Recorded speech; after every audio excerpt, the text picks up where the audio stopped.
السلام علیکم۔ ایسا وقت جب اللہ کے سوا کوئی سمجھنے والا نہ تھا، تب میں قرآن کو سینے سے لگائے ہر ضبط ٹوٹ جانا۔ انسان سب کچھ بھلا دیتا ہے، اللہ کا احسان، رحم اور برا وقت۔ اللہ کچھ نہیں بھولتا۔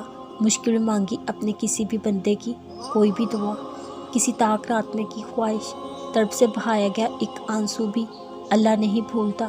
اللہ دعاؤں کو مان رکھتا ہے، وہ آنسوؤں کا بھرم کبھی نہیں توڑتا۔ آج میں سوچتی ہوں کہ صبر کے ساتھ سب بدلا جا سکتا ہے، دعا سے سب ٹھیک ہو جاتا ہے۔ آزمائش ہمیشہ کے لیے نہیں ہوتی۔ اگر آپ اس وقت مشکلوں سے گزر رہے ہیں تو یاد رکھیں، اللہ آپ کی ہر دعا سن رہا ہے۔ وہ آنکھ سے بہائے تمام آنسوؤں سے واقف ہے، دل کی تڑپ کو بخوبی جانتا ہے۔ ابھی آپ کو ایسا لگ رہا ہے کہ سب ختم ہو رہا ہے، لیکن صبر کریں، نماز اور دعا کی مدد سے وہ وقت دور نہیں جب یہ تڑپ کے آنسو کی جگہ شکر کے آنسو لے لیں گے۔ جانتے ہو موت سے کب ہوتے ہیں؟